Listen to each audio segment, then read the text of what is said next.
Winter used to be my least favorite season out of the year, but the older I get, the more I enjoy the quietness, the way everything just kind of slows down. The days are a lot shorter and everything is just a lot more laid back. We've been enjoying winter here in our off-grid homestead. Our days all have the same ebb and flow, and I find that I just love our little routine. We have our homeschool routine down and everything just kind of flows, and it's just been a really enjoyable winter for us so far. So right after breakfast, I like to get started cleaning up my kitchen. I only have a small countertop to cook on, so I like to get all the dishes cleaned out of the way. That way I have a clear space to do any baking that I need to do and other projects that I've got going on.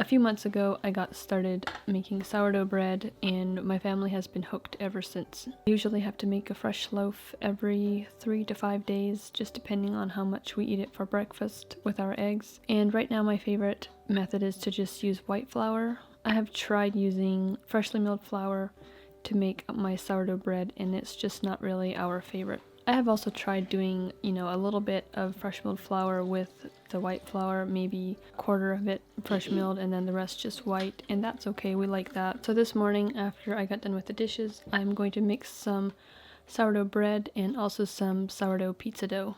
As always, I just feed my sourdough starter with whatever flour I have on my counter, let it sit on my stove top and get nice and bubbly and active before I put it back in the fridge and continue to use it until it is almost empty, until I feed it again.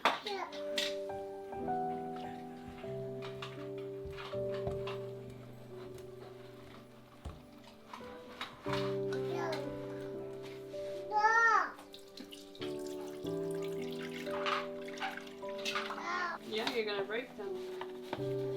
Whoa.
In the wintertime, I don't hang my laundry outside to dry because it usually doesn't really dry. It just freezes and then I have to bring it back in and hang it by the stove anyway. So I just do a load at night when we have the generator running for showers, and then while we're sleeping, the laundry hangs here by the stove and dries so that I can put it away in the morning.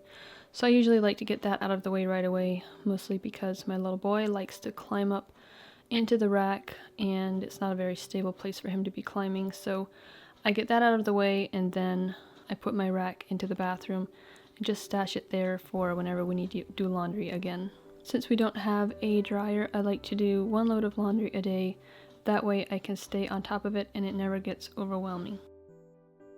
We don't usually have a set time that we start doing homework. We just kind of move through our morning routine, do the dishes, kind of put the laundry away, eat breakfast, and then whenever Susanna is dressed and ready to go, we start on our homeschool routine.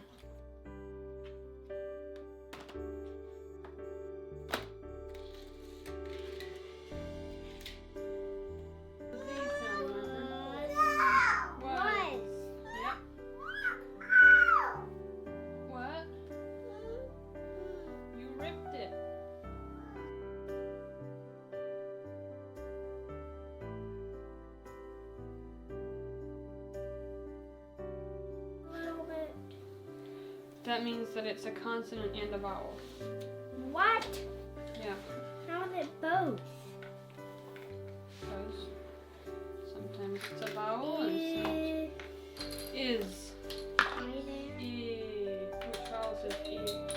I.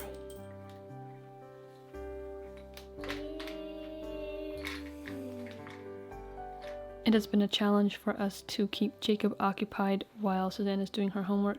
Sometimes he's content just sitting and coloring, but other times he wants to grab all of her things and help her write or count or whatever she's doing that day. Today he was hungry, so I'm giving him a little snack of sourdough bread and peanut butter to keep him occupied so that she can do her homework. Play with them later.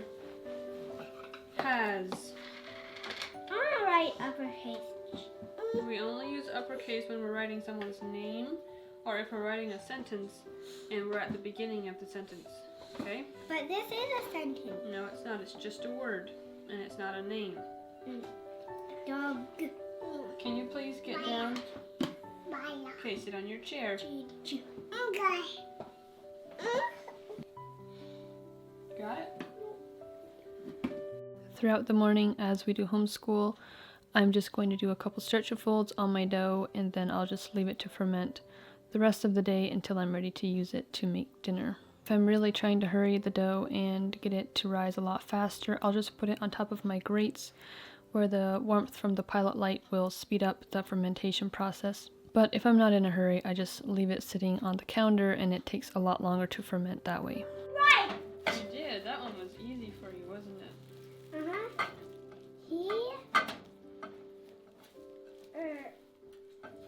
The H-A-S was easy, and dogs was easy, and was easy. Yeah, you did good.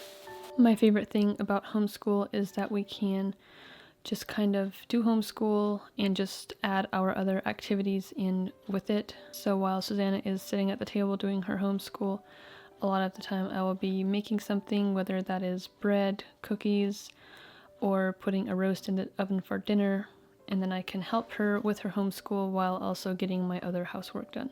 Today I'm going to make some sauerkraut because I am almost out and I wanted to get some going so that it can ferment over the next 2 weeks and then we'll have fresh sauerkraut again.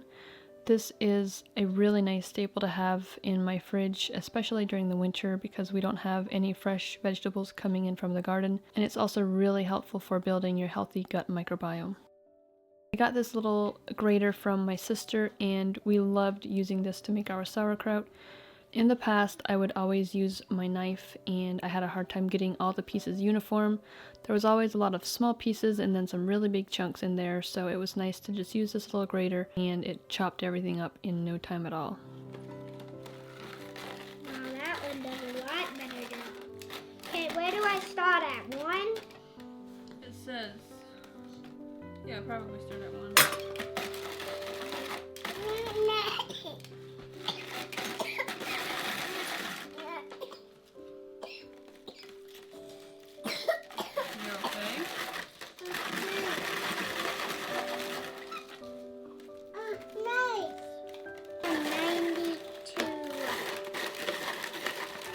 Sure you're not at 90 yet.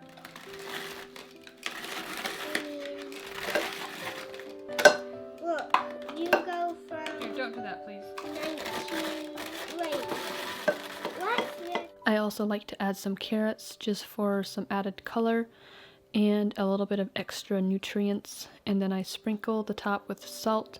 I don't really have a method or a recipe that I use. I just kind of start with 1 tablespoon per head of cabbage and then taste it, see if it's salty enough. If not, I'll just add more until it tastes like I want it to.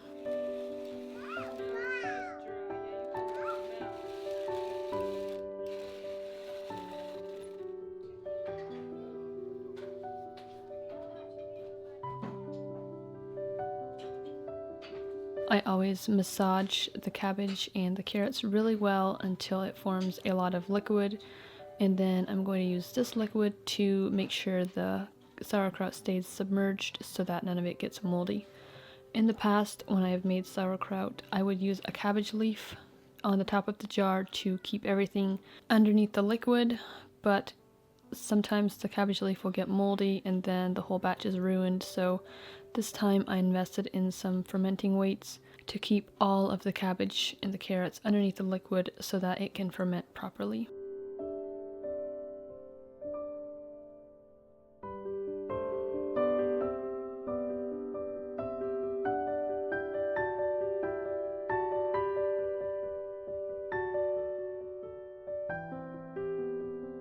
You might have noticed that you have been seeing less of me on YouTube, and in case you're wondering what I've been up to, I have just been resting and kind of trying to get my priorities back in order where they need to be. I had gotten really burned out from just working all the time, and so I decided to take a little break and just kind of reevaluate what I think is most important in my life. So now that I have taken a little break from YouTube, I am feeling refreshed and I am excited to get back to making videos for you guys. Although I don't think that I'm going to be doing weekly videos anymore. For now, I'm going to focus on bi-weekly and see how that works. With our off-grid living, homeschooling, and everything else that we do, the workload has just been a little bit too much for me, so I think downgrading is going to be in my best interest. I just want to thank you guys for watching and for supporting. I appreciate all of you so much. And if you are not already a part of my YouTube family, please consider subscribing and joining our YouTube family. We would love to have you.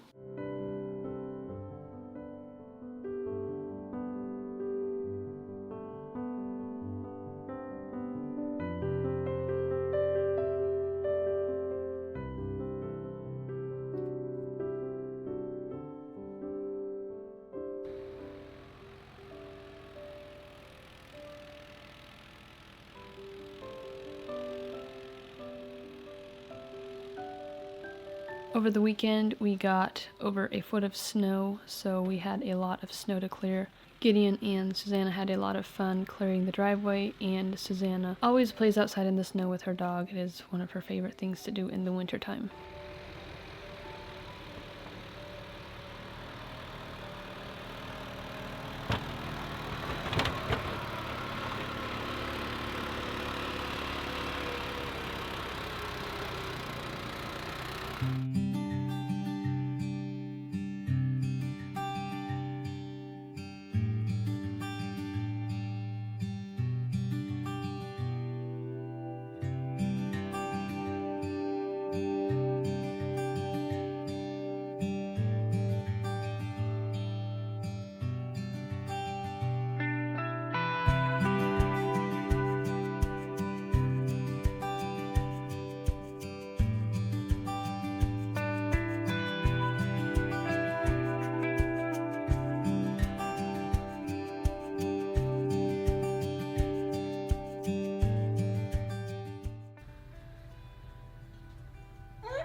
Yeah, he's scooping the snow.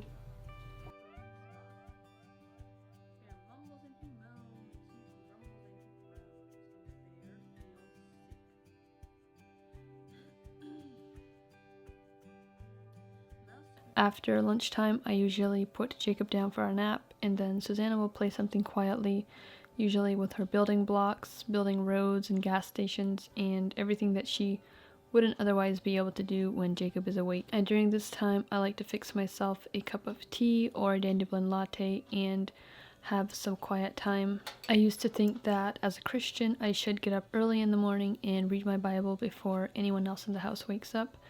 And while that's a good thing, sometimes it's just not the best way to do things, especially if you have a baby that still wakes up a lot during the night, or maybe you're transitioning your toddler to his bed and he wakes up a lot during the night as well. This has been really refreshing for me to take this time to go to my secret place and spend time with the Lord. I find that I can pour into my family and into others a lot easier if I'm spending time in the secret place with the Lord. And also, as mothers, we need lots of wisdom to be able to raise our children to be workers for God's kingdom. So it's very important for me to spend time with the Lord every day, even if it's not early in the morning. It doesn't matter. God still sees us, and He will meet us right where we're at.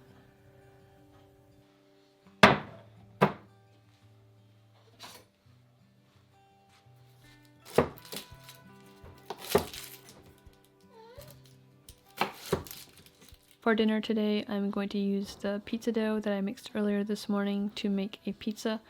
We have a lot of cheese in our fridge right now that needs to be used up, so I'm going to add some of my homemade pizza sauce and then some onions and some frozen green peppers to this pizza. We had all been snacking a little bit later in the afternoon, so we weren't really hungry, so I decided to just add some vegetables instead of trying to add protein like I usually would. For my pizza dough, I will just press the dough onto my pizza stone and then fix the pizza and then bake it right away. I don't let it rise at all. I find that with sourdough it's really hard to mess up, especially if it's pizza dough. There were times when I have let the dough rise for at least half an hour before baking it, and when I did that I had huge air bubbles in the bottom of the pizza dough, which is always fun for the kids to find, but for the most part I just press the dough out and then bake it right away. We always serve our pizza with some pickles on the side. This is just something that my husband's family always did, and so we just kind of adopted it as a tradition for ourselves.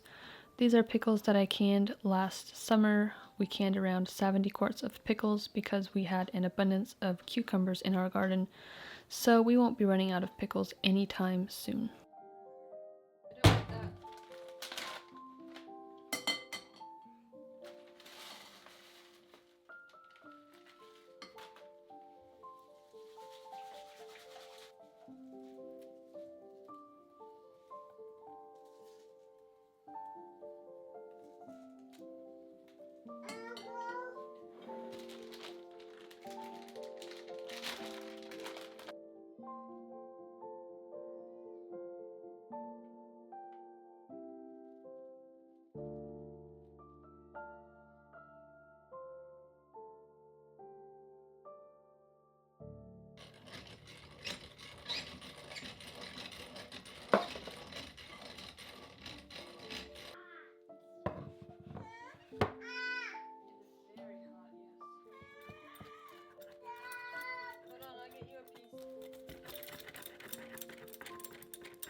I had set the bread on the countertop so that it would take a little bit longer to rise, that way it would have a better texture.